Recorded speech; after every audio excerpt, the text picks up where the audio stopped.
Bien, bueno, pues es martes de tercer grado, es martes del doctor Leopoldo Gómez. Leopoldo, bienvenido, buenas tardes, ¿cómo estás? Muy bien, muchas gracias. ¿Tú, mi querido Joaquín? A todo dar, aquí extrañándote, pero ya de regreso. Eso, ya estoy aquí de vuelta. Bien,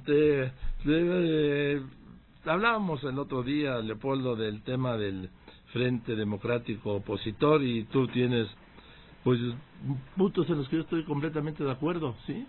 En lo que tiene que ver primero, pues es una, como dicen ahora, que es una alianza pragmática, ¿sí? O sea, el pragmatismo es el perdón de todos los pecados. No, claro, eso que ni qué, ¿eh? Pragmática lo es. Y que van... Hay toda una discusión ahí, Joaquín, sí. Como sabes, Héctor Aguilar Camín ha planteado todo un mecanismo para resolver el que sería el problema fundamental, que es la selección de un candidato común. Al final de cuentas, si PAN y PRD se juntan, y también otros partidos y algunas organizaciones sociales, al final de cuentas tendrán que decidir quién será su candidato a la presidencia.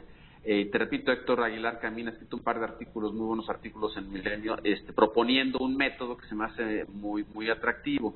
Otra parte de la discusión es si tiene sentido ideológico, si es una aberración, si es, como ha dicho Jesús Silva Herzog, falta de imaginación de estos partidos y un signo de debilidad, de que tienen que juntarse porque solos no pueden ir al 18.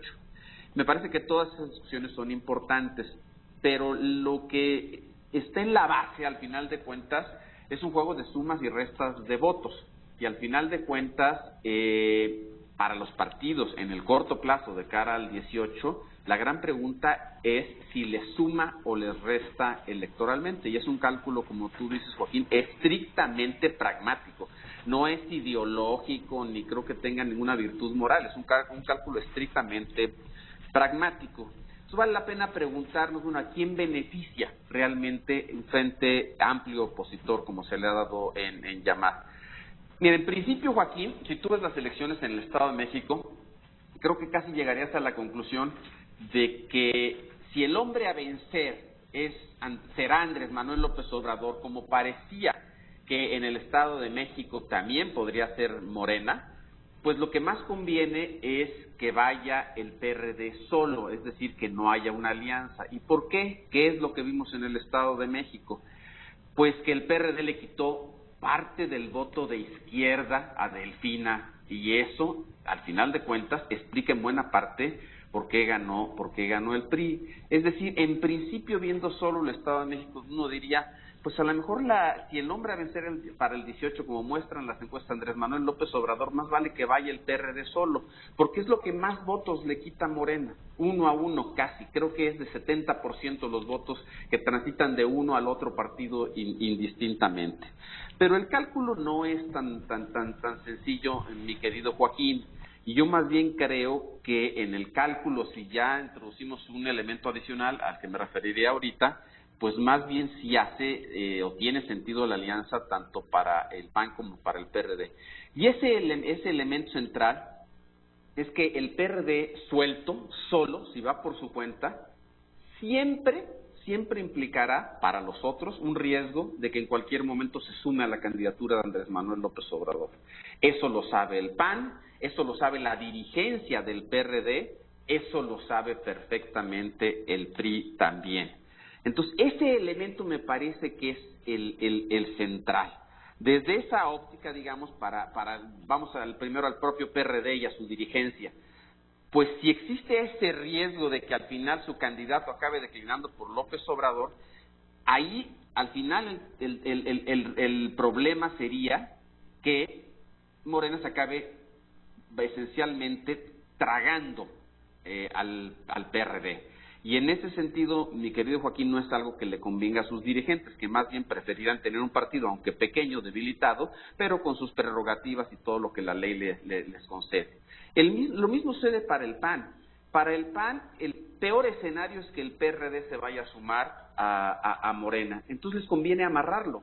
Si hace sentido o tiene sentido amarrar al PRD en una alianza, ya aliado el PRD con el PAN, no va a poder irse al lado de Morena. Y además, a juzgar por lo que hemos visto en las alianzas estatales, Joaquín, del PAN y el PRD, pues sí le suma algunos votos el PRD al PAN. No todos los del PRD, porque hay un voto de izquierda que prefiere y quedarse en la izquierda y no ir en ese tipo de alianzas, pero sí le suma algunos votos.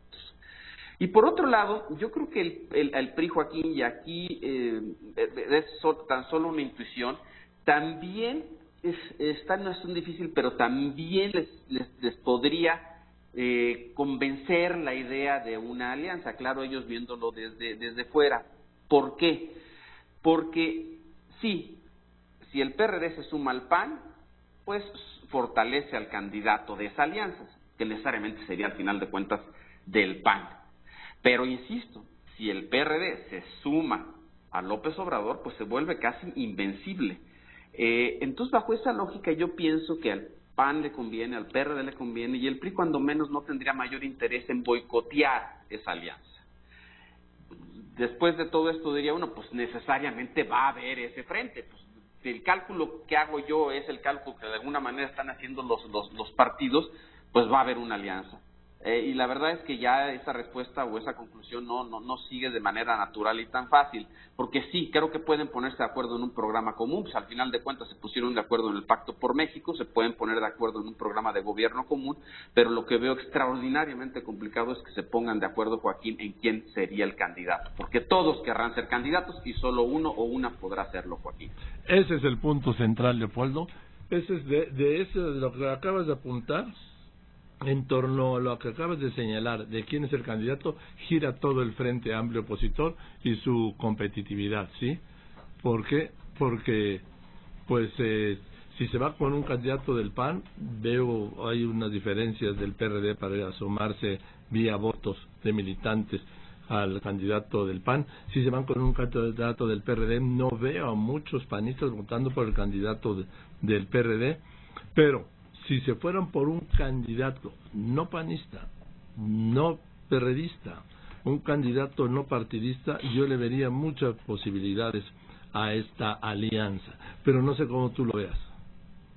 Lo veo así, Joaquín, pero me parece, totalmente de acuerdo, pero me parece que sobre el cálculo de qué les conviene a los partidos electoralmente está el cálculo de qué les conviene también en el sentido más pragmático y básico de todos en la política, qué les conviene a cada uno de los personajes que aspiran a ser candidatos. Entonces, a lo mejor sí, con un candidato que sea independiente y que encabece ese frente, a lo mejor el frente sería muy competitivo electoralmente, pero a lo mejor para alguien como Anaya o Moreno Valle, ese escenario simple y sencillamente es impensable. O al mismo tiempo, pues para un Mancera a lo mejor, o para un Silvano Aureoles también es impensable. Entonces el problema se vuelve al final, o se centra en lo que es central en la política, que son las ambiciones personales. Lo que yo veo muy difícil es que aún pudiendo construir una candidatura muy competitiva de cara al 18, los aspirantes a ser candidatos por el PAN o el PRD se hagan de lado para dejar pasar a alguien más. Sí. Eso lo veo extraordinariamente complicado. Sí, yo lo planteo como un deseo, no nada más, no como una posibilidad, porque mira, Leopoldo, si en el Estado de México hubieran ido juntos PRD y PAN, hubieran sido mucho más competitivos que Morena. Si en Nayarit hubieran ido separados PRD y PAN, hubiera ganado el PRI. Si en Coahuila hubieran ido juntos PAN y PRD, hubiera perdido el PRI. Lo que quiero decir es que sí le suman votos, como tú dices, estas alianzas, por lo menos sí, claro, a nivel gobernador. Y la historia de elecciones a nivel estatal también muestra que las alianzas han sido realmente muy exitosas, las del PAN y el PRD. Yo te diría extraordinariamente exitosas. Pero ahí es más fácil resolver el tema de las candidaturas. Y al final de cuentas, Joaquín, si te fijas, una cosa que es fascinante es que quienes han sido más exitosos en esas alianzas han sido expriistas, es decir, cuando la alianza ha postulado como candidato un expriista, porque en realidad entonces se vuelve una alianza mucho más amplia, es PAN, PRD y una parte del PRI, y además porque un candidato expriista, digamos, ni es del PAN ni es del PRD, a lo mejor transita más fácil por los dos partidos. Entonces, sí hay una historia de éxitos electorales de parte de estas alianzas, no así de éxitos de gobierno, eso hay que decirlo, Joaquín. Y tan es así que en muchos lugares donde ha habido alianzas, casi en todos los lugares en donde ha habido alianzas, después, cuando viene la próxima elección, pierde el candidato aliancista. Entonces, no necesariamente han sido experiencias exitosas de gobierno, pero sí electoralmente. Ahora, aún así, Joaquín, y aún si los cálculos que yo hago son los mismos que están haciendo los partidos, es decir, de que el riesgo mayor es que el PRD quede suelto y por lo tanto hay que amarrarlo en una alianza, que eso es lo que más le conviene a todos, porque el riesgo de que se vaya con López Obrador haría de López Obrador un candidato prácticamente invencible. Aún siendo las cosas así, yo creo que las ambiciones personales pesan enormemente y ninguno de los que aspira a ser candidato en este momento estaría dispuesto a decir ni tú ni yo, sino un tercero. Además, Leopoldo, es que es exacto. Y si me voy un poquito para atrás, el PRD nunca, todos los candidatos presidenciales del PRD fueron expriistas, que han sido dos en realidad, Cuauhtémoc Cárdenas y Andrés Manuel López Obrador. Todos los candidatos a la jefatura de gobierno de la Ciudad de México, quitando a Mancera, han sido expriistas. Y en las alianzas, como tú mencionas, los exitosos han sido candidatos de una alianza, PAN-PRD, siendo expriistas. Si recuerdo correctamente, Joaquín, a nivel estatal, 70% de los casos de alianzas que han tenido éxito electoral han postulado como su candidato a un expriista. Y más o menos 70% o 80% de los candidatos de las alianzas que han perdido han sido no priistas o no expriistas. Es decir, esa correlación, cualquiera que sea la razón, esa correlación es muy clara. Ahora, vamos ahí, extrapolemos a nivel nacional. Tú ves a un frente amplio opositor en el que se fundan PAN y PRD postulando a un expriista, impensable, Joaquín. O sea, eso sí me parece que sería, a mí me resulta impensable. Sí, porque lo que pasa es que no lo encuentro qué expriista podría ser postulado, sí, para una alianza, un frente PAN-PRD para la presidencia. Sí, a nivel nacional no se ve, Joaquín, la verdad que no se ve, y tampoco creo que sería fácilmente procesable al interior de ambos partidos. Entonces, pues lo que queda es o un panista, o un perredista o un independiente. Esas son las posibilidades. En realidad lo que tú oyes cuando hablas con los panistas y con los perredistas es que el acuerdo esencialmente sería ir con un candidato panista a la presidencia de la República y con un candidato perredista también en alianza en la Ciudad de México. Y me parece que es muy lógico eso. Si tú ves las encuestas, pues el PRD a nivel nacional, Joaquín, anda en los 6-7 puntos porcentuales. Es decir, ya cuando pones a Mancera en los distintos careos te da 6-7 puntos porcentuales, y cuando pones a Margarita o Ricardo Anaya, pero de manera más destacada Margarita, pues está en los 23 puntos porcentuales. Es decir, no haría sentido meter como candidato a la presidencia a un perredista, sí a un panista. Yo creo que al final, si esto se resuelve a favor de un frente, veremos un candidato panista a la presidencia y varios candidatos perredistas a las gobernaturas y a la Ciudad de México. Ahora, el punto central, el eje sobre el que gira todo esto, Leopoldo, tiene un nombre: Andrés Manuel López Obrador. Así es, Joaquín. Me parece que ese es él es el que está en el centro de todos estos cálculos. Juan Ignacio Zavala escribía un muy buen artículo hace unos días en donde decía, del Frente Amplio Opositor, ¿es un frente en contra de quién? ¿Del PRI o es un frente en contra de Andrés Manuel López Obrador? Porque de los dos suena medio raro. Al final de cuentas, ¿cuál es su objetivo?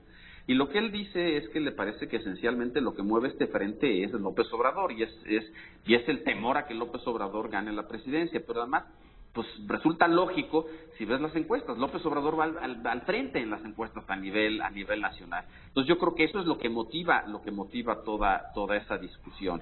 Y sí creo, y lo hemos platicado, Joaquín, en otras ocasiones, que el PRD, a pesar de ser un partido pequeño a nivel nacional, es un partido esencial o será esencial para definir el resultado de las elecciones en el 2018. Me parece que uno es el escenario si se acaba sumando a la candidatura de López Obrador, otro es el escenario si va solo el PRD con un candidato propio y se sostiene hasta el final de la elección, y otro el escenario si va en una alianza con el PAN.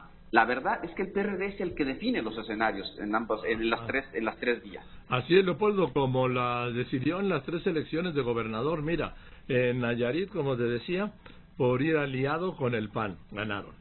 La decidió en Coahuila por ir solo y ganó el PRI. Y también la decidió en el Estado de México por ir solo con los 17 y 18 puntos porcentuales de Juan Cepeda para que ganara el PRI. Totalmente de acuerdo, Joaquín. Totalmente de acuerdo. Estamos en una situación muy interesante de un partido pequeño que electoralmente puede ser decisivo.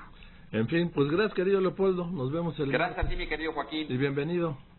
Gracias. Me da gusto verte, el doctor Leopoldo Gómez, hoy porque es martes de tercer grado.